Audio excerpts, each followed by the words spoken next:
Manuel Regalado, administrador financeiro da Portcel, está em estúdio para comentar precisamente esta evolução dos lucros, um primeiro trimestre em que volta a bater as estimativas dos analistas. O que é que suportou este crescimento dos lucros? Olha, como de certa maneira já resumiu, o trimestre foi alimentado, os nossos resultados, por um crescimento de vendas, para o qual concorreram maiores vendas, quer de pasta. Nós aumentámos a venda da pasta em cerca de 12%, o que em quantidade e em valor, isto traduziu-se porque os preços tiveram uma evolução positiva, traduziu-se num acréscimo de cerca de 30%. No que respeita ao papel, aumentámos em quantidade as vendas em 10%, o que se traduziu num aumento de cerca de 20,5%. Acrescendo que a área de energia deu mais uma vez uma contribuição positiva, crescendo cerca de 11%. Os aspectos que eu lhe disse, enfim, são os mais importantes. Gostaria de salientar que são os dados quantitativos. Há um aspecto qualitativo que os números só por si não revelam, mas que eu gostaria de salientar aqui. A Portcel conseguiu neste trimestre, mais uma vez, melhorar qualitativamente a composição das suas vendas, reforçando o peso ou a importância das suas marcas de fábrica, que cresceram em termos comparativos anuais 25% e representam já mais de 60% do total das nossas vendas de papel, e também na qualidade do papel que produzimos. Aumentámos em mais de 10% a composição do papel premium no nosso mix de vendas, o que significa que se lhe adicionarmos, e representa quase 60%, se lhe juntarmos o papel standard, sobra uma parte residual para os papéis económicos, portanto menos valorizados em termos de preço, de apenas 5%. Por outro lado, vendemos progressivamente mais formatos, quer de cut size, quer de papéis para a indústria gráfica, pelo que a nossa venda de bobinas representou apenas cerca de 15%. Portanto, esta informação adicional que os números não traduzem mostra mais uma vez a nossa preocupação em progredir ao longo da cadeia de valor acrescentado, incorporando progressivamente maior valor nos produtos que vendemos. E acha que essa progressão vai permitir à Portcel manter este ritmo de crescimento, estas variações homólogas? Vamos lá ver, isso seria impossível em termos matemáticos, não é? Portanto, seria impossível porque nós temos as nossas próprias limitações de capacidade. De qualquer das formas, ainda designadamente no que respeita ao novo investimento que fizemos na fábrica de papel de Setúbal, ainda estamos a progredir no ritmo de produção possível, pelo que ainda temos margem para progresso, isto excluindo, evidentemente, outros investimentos que, entretanto, possam ocorrer. Falou num ponto que eu gostaria, neste momento, também de salientar. Os bons resultados positivos permitiram-nos ter uma situação financeira absolutamente tranquila. Portanto, num ano reduzimos em 75 milhões de euros a nossa dívida líquida, que neste momento está em 586 milhões de euros. Esta redução da dívida,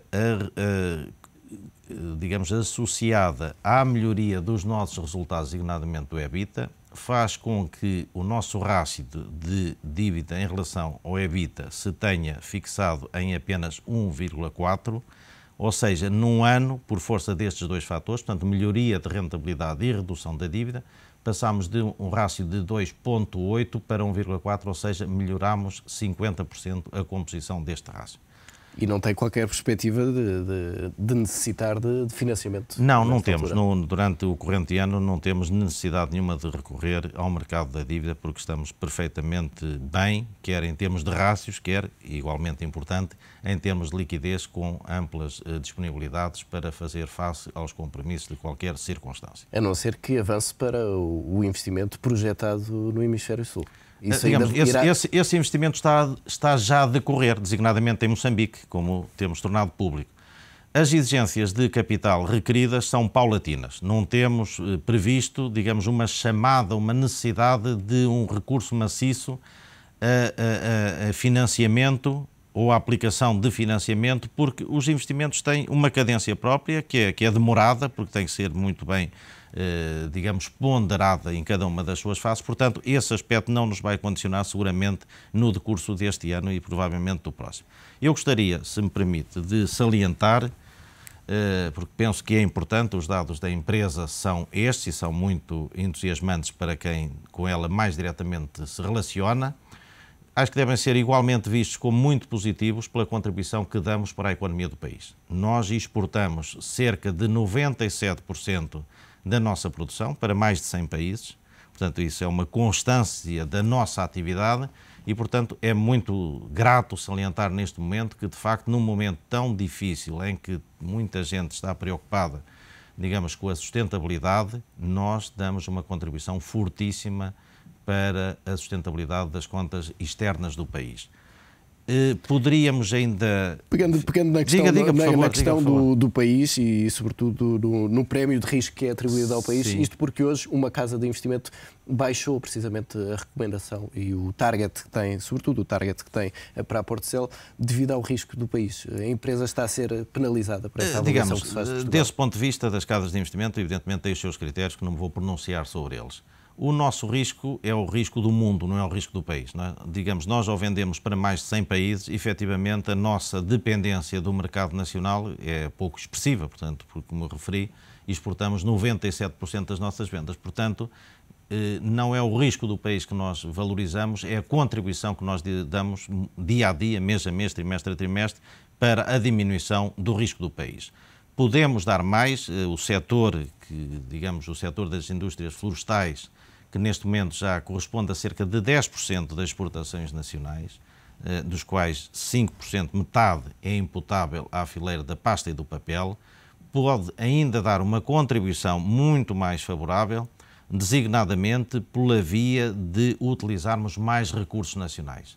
Nós estamos, a indústria, não é a Portcel em concreto, mas a indústria está a ser fortissimamente penalizada, e o país, e a saída de divisas, pela necessidade de importar para as atividades de pinho e de eucalipto cerca de 200 milhões de euros por ano. É um valor enorme, é um valor que poderia, com algum trabalho de todos os parceiros envolvidos no setor, ser perfeitamente retido no país. É um desafio que todos nós temos à frente, para o qual a Portcel está, como sempre tem estado, muitíssimo interessada em dar a sua contribuição para que isso seja uma realidade, porque é de benefício para o país e para dezenas de milhares de pessoas que têm um interesse direto em investir neste setor.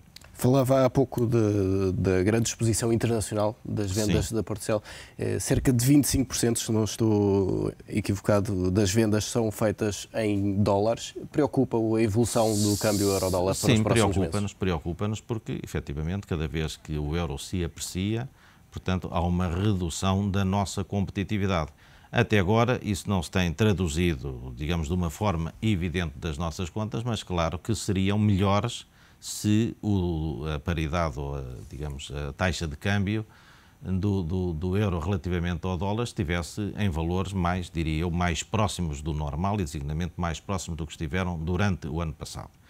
De qualquer das formas, no nosso caso, como também temos uma componente importada em dólares, designadamente uma parte da madeira que utilizamos e produtos químicos, portanto temos aqui, de alguma forma, um hedging natural, que não é completo, longe disso, mas atenua as preocupações associadas a esse efeito de fortalecimento que tem sido muito rápido e muito, prolongado do euro em relação ao dólar. Para concluirmos esta conversa, quais são as perspectivas que tem em termos de evolução dos preços? A Stora Enso fez recentemente algumas estimativas também de subida dos preços.